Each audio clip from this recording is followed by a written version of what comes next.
Sans plus tarder, commençons par le premier sujet. Je dédie cette émission à une jeune femme, à une sœur, à une fille de l'Afrique, à une brave représentante de la liberté d'expression, de conscience, à une brave porte-parole de la jeunesse africaine qui vient de connaître une mort atroce et violente par la faute des impériaux terroristes, ces mercenaires implantés par l'OTAN et ses alliés du Moyen-Orient en Afrique à travers le saccage de la Libye en 2010-2011.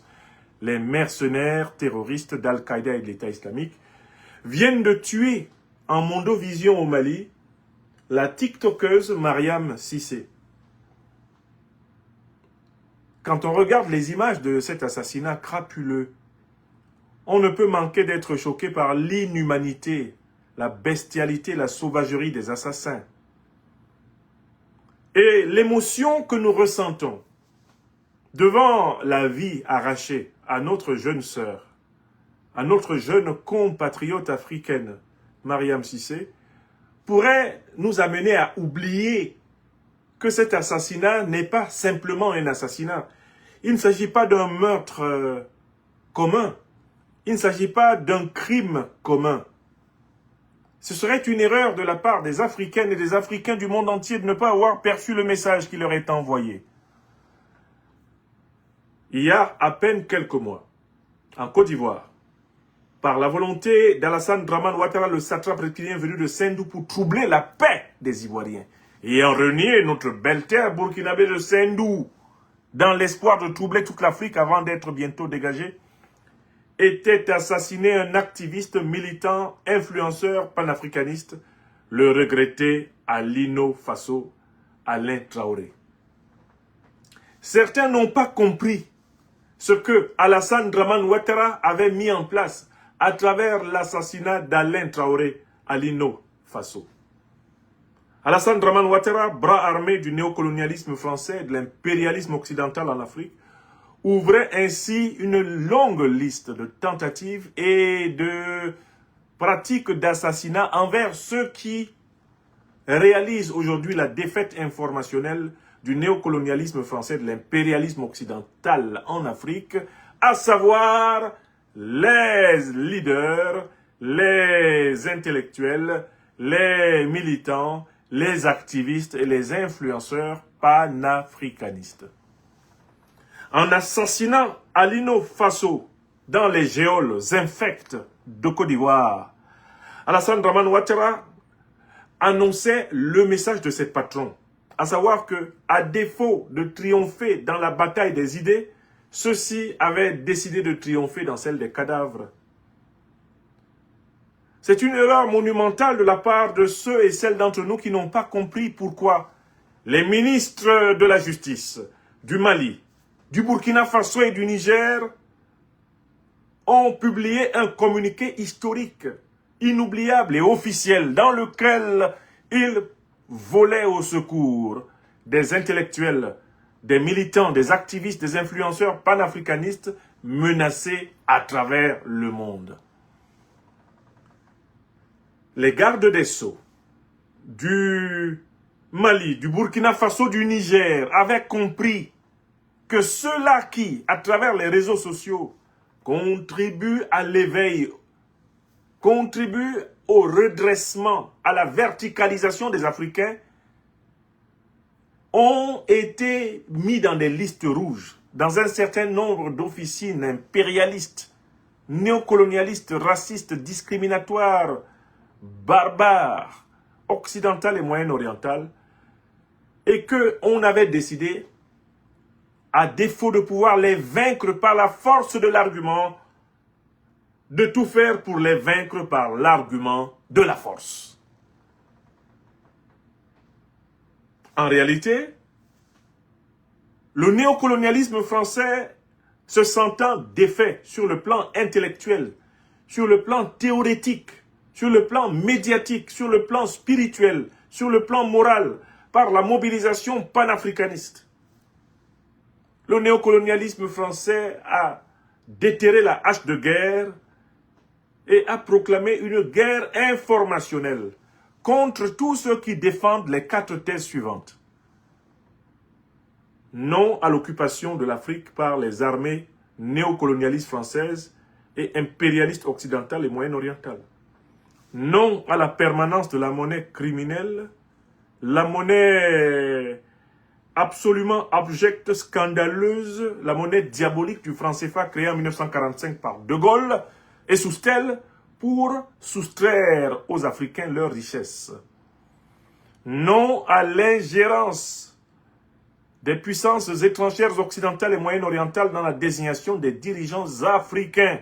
Enfin, non, non, 3 fois non à l'aliénation culturelle africaine à travers la dictature de la francophonie, la dictature du Commonwealth et toutes les dictatures culturelles ayant pour but de nous imposer à travers le continent africain des valeurs sociétales qui ne correspondent pas à notre valeur, à notre vision traditionnelle.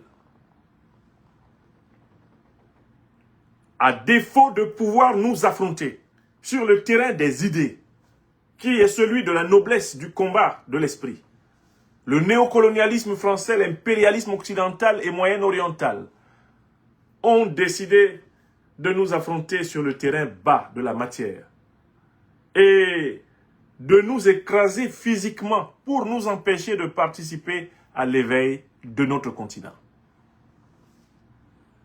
Voilà le contexte dans lequel est assassinée la TikTokeuse Mariam Cissé.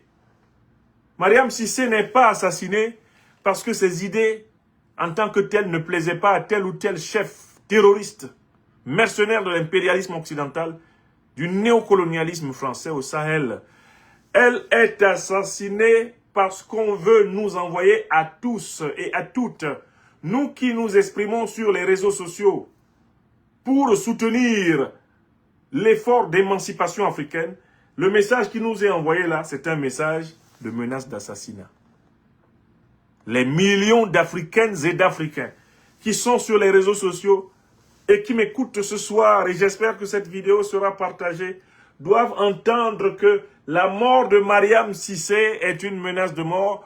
En réalité, c'est une fatwa lancée contre toutes les Africaines et les Africains qui, sur les réseaux sociaux, défendent l'idéologie panafricaniste, c'est-à-dire l'émancipation totale du continent africain. Pourquoi nous en veut-on à mort? On nous en veut à mort parce que notre participation aux côtés des grands leaders, des étoiles polaires du Sahel, de la Confédération, l'Alliance des États du Sahel, les présidents Goïta, Tiani, Traoré, notre participation d'intellectuels, d'activistes, de militants, d'influenceurs panafricanistes est considérée comme l'une des causes de la fin du pillage éhonté des ressources stratégiques du Mali, du Burkina Faso et du Niger par les multinationales françaises et par les multinationales impérialistes occidentales.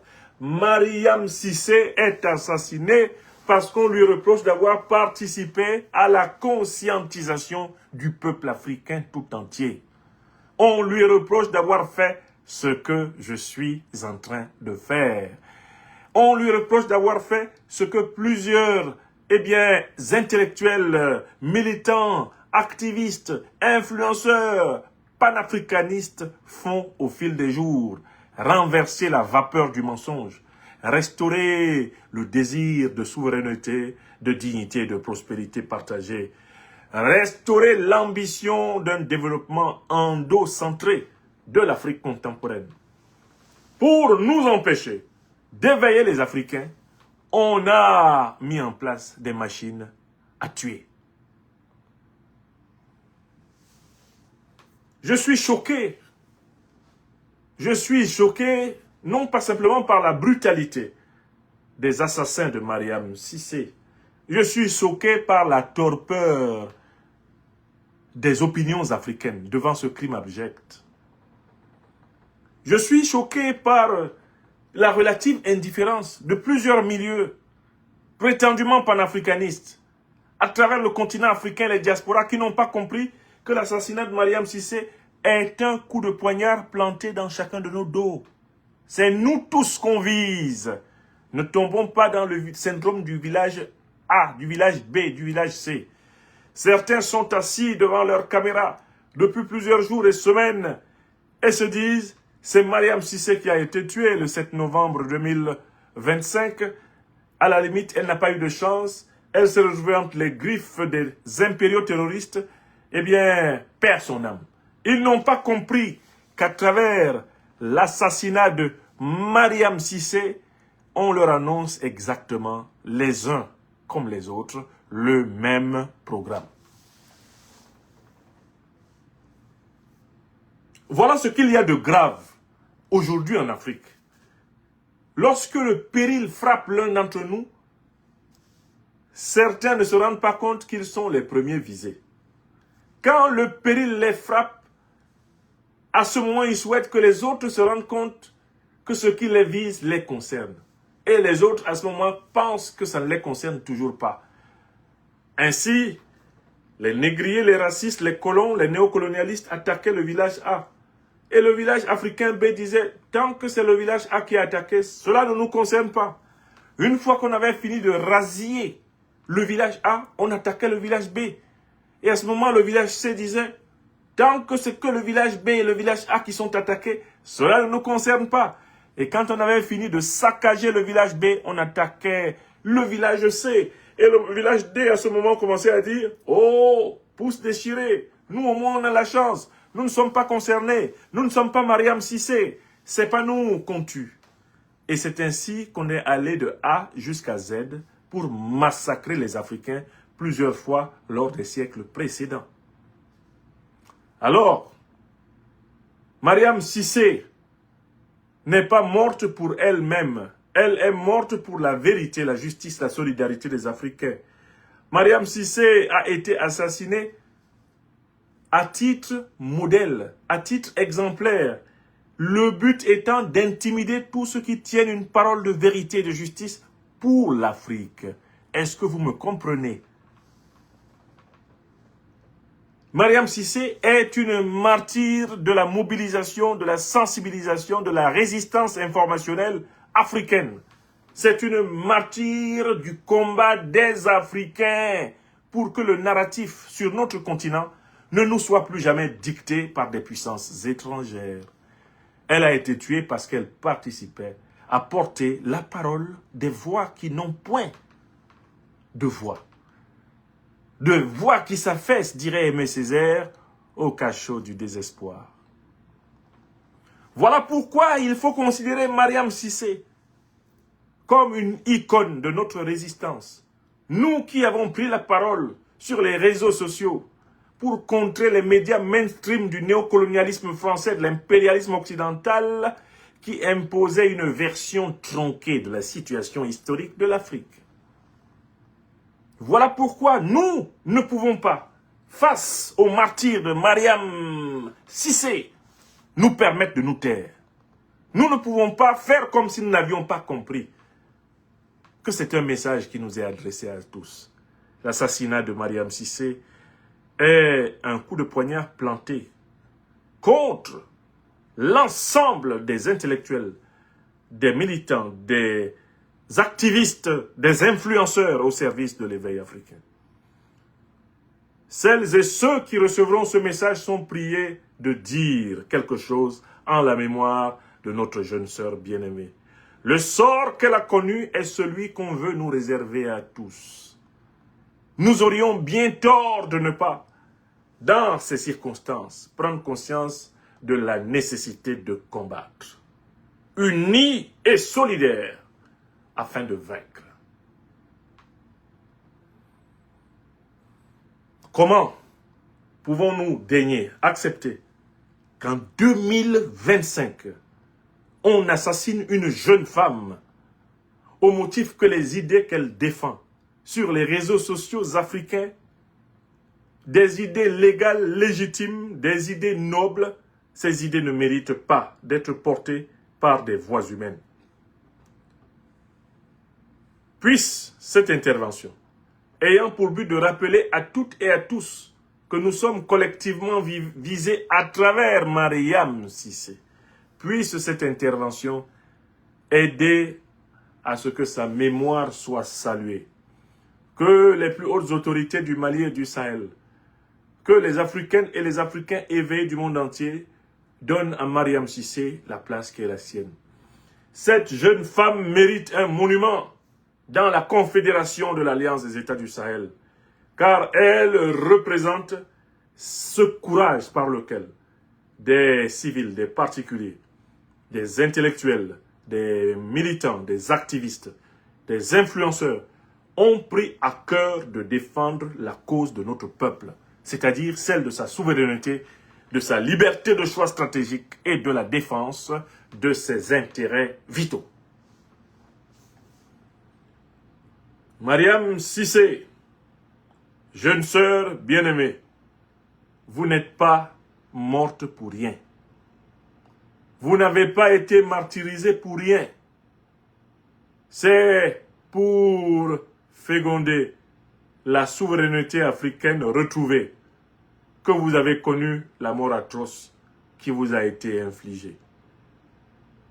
Face à cette tragédie, la sagesse et la tradition nous enseignent que nous devons implorer, à travers nos ancêtres angélisés, le Maître absolu de vie, le Tout-Puissant, afin qu'il vous accorde de vivre toujours dans les mondes supérieurs de la vie et qu'il vous épargne une réincarnation supplémentaire, car vous êtes venus, vous avez vécu et vous avez vaincu. Mes chers amis, ce sont ces paroles pleines d'émotion que je voulais dire pour notre jeune sœur, la tiktokeuse Mariam Cissé, assassinée par les agents mercenaires de l'OTAN et de ses alliés du Moyen-Orient dans notre terre bénie du Mali. Que les parents, les amis, les proches de Mariam Cissé trouvent dans la parole, dans les mots modestes et humbles de votre serviteur, Nyamsi wa Cameroun, wa Mali, wa Africa, un tant soit peu de consolation, car en première et en dernière mesure, il n'y a de Dieu que Dieu. Il n'y a de Dieu que Dieu. Il n'y a de Dieu que Dieu. À lui appartient de l'origine à la fin chacune de nos âmes. Que celle de Mariam Cissé lui soit confiée à tout jamais. Et que l'amour qu'elle nous a manifesté lui soit récompensé en une vie heureuse, illimitée dans les mondes supérieurs. Voilà ce que je voulais faire apprécier ici. Je suis heureux d'avoir pu porter ce témoignage. La mort de cette jeune femme m'a, je vous l'avoue, honnêtement fait pleurer. La mort de cette jeune femme m'a arraché le cœur. Qu'est-ce qu'elle a fait d'autre que ce que nous faisons tous? À savoir, plaider la cause de notre peuple, plaider la cause de notre continent, défendre notre droit d'être des humains à part entière et non des humains entièrement à part. La mort de cette jeune femme m'a profondément peiné. Elle m'amène à prendre conscience de la gravité du combat que nous menons. Et je voulais porter ce message de gravité, de sérieux au regard de cette tragédie. J'espère avoir contribué du mieux que je peux par ces modestes paroles à ouvrir davantage son chemin.